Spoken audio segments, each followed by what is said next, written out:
গ্রেপ্তার করতে হবে এবং জেলে পড়তে হবে। আমাদের যৌক্তিক আন্দোলন, আমাদের দাবি জানিয়ে যাচ্ছি এবং দেখা যাক সরকার কি করে। এটা সুপুকে জেলে পড়তে হবে, ব্যাংক গ্রাহকদের আমানত ফিরিয়ে দিতে হবে, সুপুকে ফাঁসি দিতে হবে, হাসিনার 1 নম্বর দোষের থাকে ফাঁসি দিতে হবে, জনগণের আমানত জনগণকে ফিরিয়ে দিতে হবে।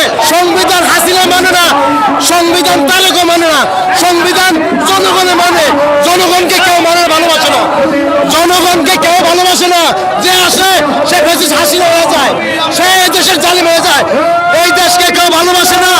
এই দেশের অর্থ সম্পদ লুটপাট কইরা ভারতে খায়, বিভিন্ন রাষ্ট্রে খায়, এই দেশের জনগণের রক্ত শুষে।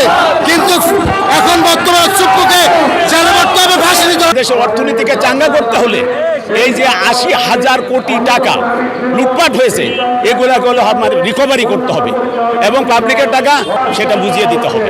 সংবিধানে কি আছে, সে যখন থাকবে চেয়ারে থাকা পর্যন্ত তার সে কোনো জবাবদিহি করবে না, তাকে জেলে নিতে পারবে না, তাকে অ্যারেস্ট করতে পারবে না। এখন তো সুযোগ সৃষ্টি হয়েছে, তাহলে আমরা হলো গভর্নমেন্টের কাছে আমরা করছি, তার হলো কৃতকর্ম, তার হলো পোষ্যপুত্র হচ্ছে এসালো, স্বরাষ্ট্রমন্ত্রী হচ্ছে তাকে হলো দিয়েছে। সংবিধান তো এখন তো সে প্রেসিডেন্ট নাই, এখন তো সে আপনি যে লেভেলের আমিও সেও আমাদের লেভেলের এসে গেছে, এখন তো তাকে করা যাবে।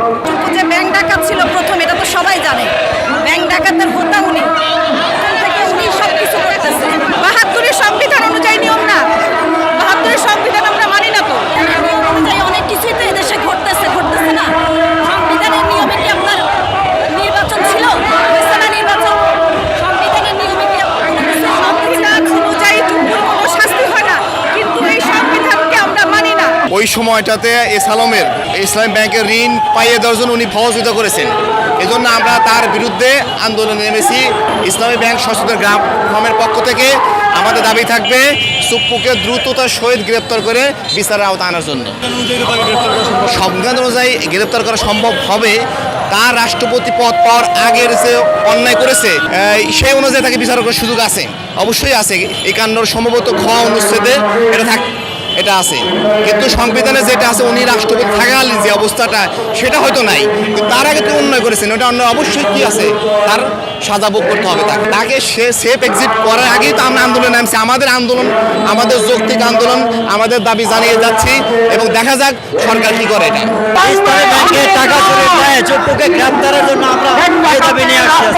চোরকে গ্রেপ্তার করা সম্ভব, সে যতক্ষণ ক্ষমতায় ছিল তখন সম্ভব ছিল না, কিন্তু এখন ক্ষমতায় নাই, এখন গ্রেপ্তার করা সম্ভব। জামায়াতের আন্দোলন কি বলবেন? না, এটা আমি ইসলামী ব্যাংকের একজন গ্রাহক, আমার অ্যাকাউন্ট আছে বিআইবি শাখায়। শেখ হাসিনার সহযোগী, ফ্যাসিবাদের সহযোগী, ওনাকে গ্রেপ্তার করা এই মুহূর্তে একান্ত দরকার।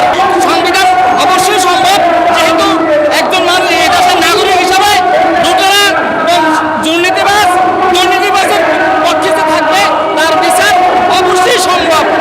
আমাদের আন্দোলনে এটা গ্রাহকদের আন্দোলন, যারা এখানে ইসলামী ব্যাংকে অর্থ জমা দিচ্ছে করতেছে, তাদের অ্যাকাউন্ট হোল্ডার সবাই। এখানে জামাতের আন্দোলন বলতে কিছু নাই, সব জনসাধারণের। ইসলামী ব্যাংক শুধুমাত্র জামাতের ব্যাংক নয়, এটা